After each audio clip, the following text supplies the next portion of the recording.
ओम शांति। 15 सितंबर 2021। बाबा के महावाक्य। मीठे बच्चे, अभी तुम अमर लोक की यात्रा पर हो। तुम्हारी यह बुद्धि की रूहानी यात्रा है जो तुम सच्चे सच्चे ब्राह्मण ही कर सकते हो। प्रश्न: अपने आप से व आपस में कौन सी वार्तालाप करना ही शुभ सम्मेलन है? उत्तर: अपने आप से बातें करो कि हम आत्मा अब इस पुराने छी शरीर को छोड़ वापस घर जाएंगे। यह तन कोई काम का नहीं, अब तो बाबा के साथ जाएंगे। आपस में जब मिलते हो तो यही वार्तालाप करो कि सर्विस वृद्धि को कैसे पाए, सबका कल्याण किस तरह हो, सबको रास्ता कैसे बताएं। यही शुभ सम्मेलन है। गीत: दिल का सहारा टूट न जाए। ओम शांति। मीठे मीठे रूहानी बच्चे, सभी सेंटर्स के ब्रह्मा, मुख वंशावली सर्वोत्तम ब्राह्मण, कुलभूषण अपने कुल को जानते हैं। जो जिस कुल के होते हैं वह अपने कुल को जानते हैं, चाहे कम कुल वाले हों व अच्छे कुल वाले हों। हर एक अपने कुल को जानते हैं और समझते हैं कि इसका कुल अच्छा हो। कुल कहो व जाति कहो, दुनिया में तुम बच्चों के सिवाय और कोई नहीं जानते कि ब्राह्मणों का ही सर्वोत्तम कुल है। पहला नंबर कुल कहेंगे तुम ब्राह्मणों का। ब्राह्मण कुल अर्थात ईश्वरीय कुल। पहले है निराकारी कुल, फिर आते हैं साकारी सृष्टि में। सूक्ष्म वतन में तो कुल होता ही नहीं, ऊंचे से ऊंचा साकार में है। तुम ब्राह्मणों का कुल। तुम ब्राह्मण आपस में भाई बहन हो। बहन और भाई होने के कारण विकार में जा नहीं सकते। तुम अनुभव से कह सकते हो कि यह पवित्र रहने की बड़ी अच्छी युक्ति है। हर एक कहते हैं हम ब्रह्मा कुमार कुमारी हैं, शिववंशी तो सब हैं। फिर जब साकार में आते हैं तो प्रजापिता का नाम होने के कारण भाई बहन हो जाते हैं। प्रजापिता ब्रह्मा है तो जरूर रच्यता है, अडॉप्ट करते हैं। तुम कुख वंशावली नहीं हो, मुख वंशावली हो। तो मनुष्य कुख वंशावली और मुख वंशावली का अर्थ भी नहीं जानते। मुख वंशावली अर्थात अडॉप्टेड बच्चे, कुख वंशावली अर्थात जन्म लेने वाले। तुम्हारा यह जन्म अलौकिक है। बाप को लौकिक, अलौकिक, पारलौकिक कहा जाता है। प्रजापिता ब्रह्मा को अलौकिक बाप कहा जाता है। लौकिक बाप तो सभी को है, वह तो कॉमन है। पारलौकिक बाप भी सभी का है। भक्ति मार्ग में तो है भगवान, हे परमपिता सभी कहते रहते हैं, परंतु इस बाबा को कभी कोई पुकारते नहीं है। यह बाबा भी होता है ब्राह्मण बच्चों का। उन दोनों को तो सब जानते हैं, बाकी ब्रह्मा में मूंझ पड़ते हैं, क्योंकि ब्रह्मा तो है ही सूक्ष्म वतन में, यहाँ तो दिखाते नहीं है। चित्रों में भी ब्रह्मा को दाढ़ी मूंछ वाला दिखाते हैं, क्योंकि प्रजापिता ब्रह्मा यहाँ सृष्टि में है। सूक्ष्म वतन में तो प्रजा रच नहीं सकते, यह भी किसकी बुद्धि में नहीं आता है। यह सब बातें बाप समझाते हैं। यह रूहानी यात्रा भी गाई हुई है। रूहानी यात्रा वह जहाँ से फिर लौट नहीं आना है। दूसरी यात्राएं तो सब जन्म जन्मांतरण करते रहते हैं और जाकर लौट आते हैं। वह है जिस्मानी यात्रा, यह तुम्हारी है रूहानी यात्रा। इस रूहानी यात्रा करने से तुम मृत्यु लोक में नहीं लौटते हो। बाप तुमको अमर लोक की यात्रा सिखलाते हैं। वह कश्मीर तरफ अमरनाथ की यात्रा पर जाते हैं। वह कोई अमरलोक नहीं है। अमरलोक एक है आत्माओं का, दूसरा है मनुष्यों का, जिसको स्वर्ग अथवा अमरलोक कह सकते हैं। आत्माओं का है निर्वाण धाम, बाकी अमरलोक सतयुग और मृत्युलोक है। कलयुग और निर्वाण धाम है शांति लोक, जहाँ आत्माएं रहती हैं। बाप कहते हैं तुम अमरपुरी की यात्रा पर हो। पैदल जाने की वह शारीरिक यात्राएं हैं। यह है रूहानी यात्रा, जो सिखलाने वाला एक ही रूहानी बाप है और एक ही बार आकर सिखलाते हैं। वह तो जन्म जन्मांतर की बात है। यह है मृत्यु लोक के अंत की यात्रा। यह तुम ब्राह्मण कुल भूषण ही जानते हो। रूहानी यात्रा अर्थात याद में हो। गाया भी जाता है, अंतमति सो गते। तुमको याद आता ही है बाबा का घर। समझते हो कि अब नाटक पूरा होता है। यह पुराना वस्त्र पुराना तन है। आत्मा में खाद पड़ने से शरीर में भी खाद पड़ती है। जब आत्मा पवित्र बनती है तो हमको शरीर भी पवित्र मिलता है। यह भी तुम बच्चे समझते हो। बाहर वाले तो कुछ नहीं समझते। तुम देखते हो कि कोई कोई समझते भी हैं, कोई की बुद्धि में यह ज्ञान नहीं। समझने वाला होगा तो जरूर किसी को समझाएगा। मनुष्य जब यात्रा पर जाते हैं तो पवित्र रहते हैं, फिर घर में आकर अपवित्र बनते हैं। मास तो मास पवित्र रहते हैं। यात्रा की भी सीजन होती है। सदैव तो यात्रा पर जा न सके। ठंडी व बरसात के समय कोई जा न सके। तुम्हारी यात्रा में तो ठंडी व गर्मी की कोई बात नहीं है। बुद्धि से खुद समझ सकते हो कि हम जा रहे हैं बाप के घर। जितना हम याद करते हैं उतना वे कर्म विनाश होते हैं। बाप के घर में जाकर फिर हम नई दुनिया में आएंगे। यह बाबा ही समझाते हैं। यहाँ भी नंबरवार बच्चे हैं। वास्तव में यात्रा को भूलना नहीं चाहिए, लेकिन माया भुला देती है। इसलिए लिखते भी है बाबा आपकी याद भूल जाती है। अरे याद की यात्रा, जिससे तुम एवर हेल्दी वेल्दी बनते, ऐसी दवाई को तुम भूल जाते हो। वह यह भी कहते हैं कि बाप को याद करना तो बड़ा ही सहज है। अपने साथ बातें करनी होती है कि हम आत्मा पहले सतो प्रधान थी, अब तमो प्रधान बन गई हैं। अब शिव बाबा हमको युक्ति तो बहुत अच्छी बताते हैं, बाकी अभ्यास करना है। आंखें बंद कर विचार नहीं किया जाता। ऐसे अपने साथ बातें करो कि हम सतो प्रधान थे, हम ही राज्य करते थे। वह दुनिया गोल्डन एज थी, फिर सिल्वर कॉपर आयरन एज में आ गए। अब आयरन एज का अंत है। तब बाबा आया हुआ है। बाबा हम आत्माओं को कहते हैं कि मुझे याद करो और अपने घर को याद करो। जहाँ से आए हो तो फिर अंतमति सो गति हो जाएगी। तुमको वहाँ ही जाना है। यह युक्ति बाप बतलाते हैं कि सवेरे उठकर अपने से बातें करो। बाबा एक्ट करके दिखाते हैं कि हम भी सवेरे उठ विचार सागर मंथन करते हैं।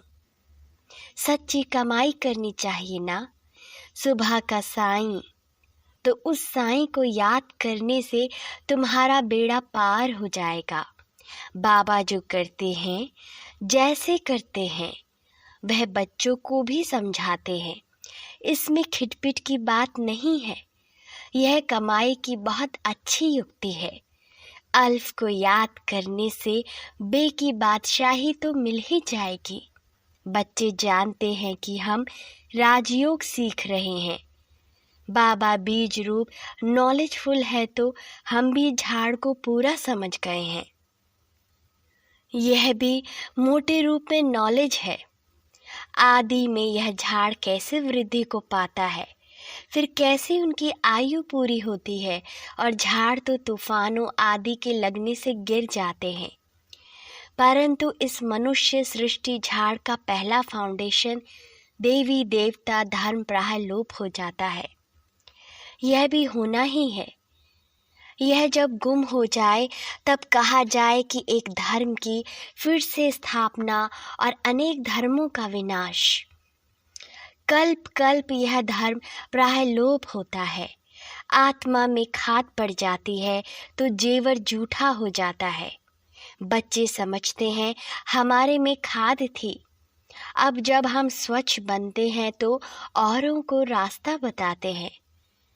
दुनिया तो तमो प्रधान है, पहले सतो प्रधान हेवन था।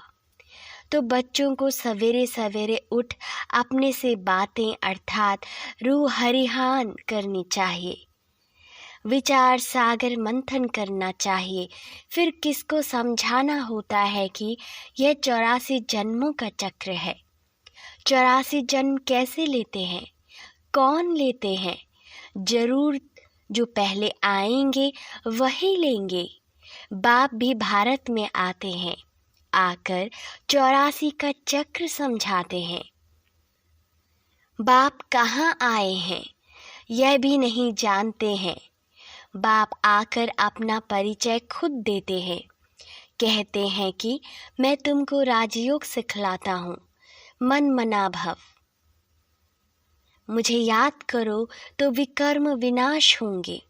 ऐसी समझानी कोई दे न सके। भला गीता आदि सुनाते हैं, वहाँ भी लोग जाते रहते हैं। परंतु भगवान कभी तो आया होगा, ज्ञान सुनाया होगा। फिर जब आए तब सुनाए ना। वो लोग तो गीता पुस्तक उठाकर बैठ सुनाते हैं। यहाँ तो भगवान है ज्ञान का सागर। इनको कुछ हाथ में ले पढ़ना नहीं है, यह सीखता नहीं है। कल्प पहले भी आकर तुम बच्चों को संगम पर सिखाया था। बाप ही आकर राजयोग सिखलाते हैं। यह है याद की यात्रा, तुम्हारी बुद्धि ही जानती है। सिवाय ब्रह्मा मुख वंशावली ऐसा कोई मनुष्य नहीं होगा जिसके पास यह ज्ञान होगा। सब में सर्वव्यापी का ज्ञान भरा हुआ है। यह कोई नहीं जानते कि परमात्मा बिंदी है। ज्ञान सागर पतित पावन है, सिर्फ ऐसे ही गाते रहते हैं। गुरु लोग जो सिखाते हैं वह सत सत करते रहते, अर्थ कुछ भी नहीं समझते, ना उस पर कभी विचार चलाते तो यह सत्य है व नहीं। बाप समझाते हैं कि तुम बच्चों को चलते फिरते याद की यात्रा में जरूर रहना है, नहीं तो विकर्म विनाश हो नहीं सकते। कुछ भी कर्म करते रहो परंतु बुद्धि में बाप की याद रहे।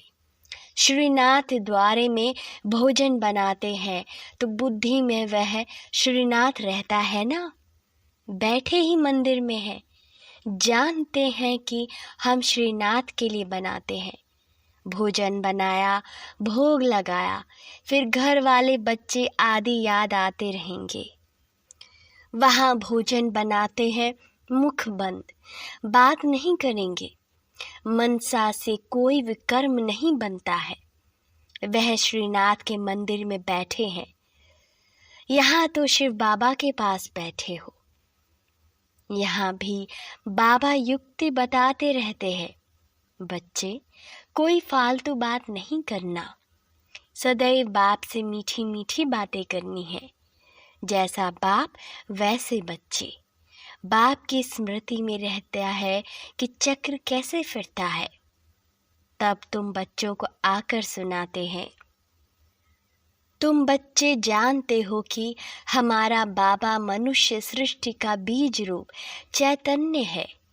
कितनी सहज बात है, परंतु फिर भी समझते नहीं है, क्योंकि पत्थर बुद्धि है ना। उस बीज को हम चैतन्य नहीं कहेंगे, यह नॉलेजफुल चैतन्य है।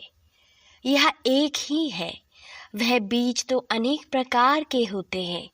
भगवान को कहा जाता है मनुष्य सृष्टि का बीज रूप, तो बाप हो गया ना। आत्माओं का बाप परमात्मा है, तो सभी ब्रदर्स ठहरे। बाप भी वहाँ रहते हैं जहाँ तुम आत्माएं निवास करती हो। निर्वाण धाम में बाप और बच्चे रहते हैं। इस समय तुम प्रजापिता ब्रह्मा की संतान भाई और बहन हो, इसलिए कहलाते हो शिव वंशी ब्रह्मा कुमार कुमारियाँ। यह भी तुमको लिखना है कि हम ब्रह्मा कुमार कुमारियाँ भाई बहन हैं। बाप ब्रह्मा द्वारा सृष्टि रचेंगे तो भाई बहन ठहरे ना। कल्प कल्प ऐसे ही क्रिएट करते हैं, अडॉप्ट करते जाते हैं। मनुष्य को प्रजापिता ब्रह्मा नहीं कहा जाता, भला बाबा कहते हैं, परंतु वह है हद का। इनको प्रजापिता कहेंगे क्योंकि बहुत प्रजा है, अर्थात ढेर बच्चे हैं। तो बेहद का बाप बच्चों को सभी बातें बैठ समझाते हैं। यह दुनिया बिल्कुल बिगड़ी हुई छी छी है। अब तुमको वाह वाह की दुनिया में ले जाते हैं। तुम्हारे में भी बहुत हैं जो भूल जाते हैं। अगर यह याद हो तो बाप भी याद रहे और गुरु भी याद रहे कि अब वापस जाना है। पुराना शरीर छोड़ देंगे, क्योंकि यह तन अब काम का नहीं है। आत्मा अब पवित्र होती जाती है तो शरीर भी पवित्र होना है। आपस में ऐसी ऐसी बातें बैठ करनी चाहिए। इसको कहा जाता है शुभ सम्मेलन, जिसमें अच्छी अच्छी बातें हों। सर्विस कैसे वृद्धि हो पाए, कल्याण कैसे करे, उन्हीं का तो छी सम्मेलन है। गपोड़े मारते रहते हैं। यहाँ गपोड़े आदि की बात नहीं, सच्चा सच्चा सम्मेलन इसे कहा जाता है। तुमको यह कहानी सुनाई है कि यह कलयुग है। सतयुग को स्वर्ग कहा जाता है। भारत स्वर्ग था। भारतवासी ही 84 जन्म भोगते हैं, अब अंत में है। अब तुम तमो प्रधान से सतो प्रधान बनते हो। इसमें कोई गंगा स्नान आदि नहीं करना है। भगवान वाच की मैं सभी का बाप हूँ। कृष्ण सबका बाप हो नहीं सकता। एक दो बच्चे का बाप श्री नारायण है, ना कि श्री कृष्ण। श्री कृष्ण तो कुमार है। इस प्रजापिता ब्रह्मा को तो बहुत बच्चे हैं। कहाँ कृष्ण भगवान वाच, कहाँ शिव भगवान वाच। भूल कितनी बड़ी कर दी है। कहाँ भी प्रदर्शनी करो तो मुख्य बात यह है कि गीता का भगवान यह है वह है। पहले पहले यह समझाना चाहिए कि भगवान शिव को कहा जाता है। यह बुद्धि में बिठाना है, इस पर प्रोब होना चाहिए। गीता के भगवान का चित्र भी बड़ा परमानेंट होना चाहिए। नीचे में लिख देना चाहिए कि जज करो और आकर समझो, फिर लिखाकर सही लेनी चाहिए। अच्छा, मीठे मीठे स्की लधे बच्चों, प्रति माता पिता बाप दादा का याद प्यार और गुड मॉर्निंग। रूहानी बाप की रूहानी बच्चों को नमस्ते। हम रूहानी बच्चों की रूहानी बाप दादा को याद प्यार गुड मॉर्निंग और नमस्ते बाबा नमस्ते। शुक्रिया बाबा शुक्रिया। धारणा के लिए मुख्य सार। पहला, आपस में शुभ सम्मेलन कर सर्विस की वृद्धि के प्लान बनाने हैं। अपने और सर्व के कल्याण की युक्ति रचनी है। कभी भी कोई व्यर्थ बातें नहीं करनी है। दूसरा, सवेरे सवेरे उठकर अपने आप से बातें करनी हैं। विचार सागर मंथन करना है। भोजन बनाते एक बाप की याद में रहना है। मनसा भी बाहर न भटके, यह ध्यान रखना है। वरदान, विनाश के समय पेपर में पास होने वाले आकारी लाइट रूपधारी भव। विनाश के समय पेपर में पास होने व सर्व परिस्थितियों का सामना करने के लिए आकारी लाइट रूपधारी बनो। जब चलते फिरते लाइट हाउस हो जाएंगे तो आपका यह रूप दिखाई नहीं देगा। जैसे पाठ बजाते समय चोला धारण करते हो, कार्य समाप्त हुआ, चोला उतारा। 1 सेकंड में धारण करो और 1 सेकंड में न्यारे हो जाओ। जब यह अभ्यास होगा तो देखने वाले अनुभव करेंगे कि यह लाइट के वस्त्रधारी हैं। लाइट ही इन्हीं का श्रृंगार है। स्लोगन, उमंग उत्साह के पंख सदा साथ हों तो हर कार्य में सफलता सहज मिलती है।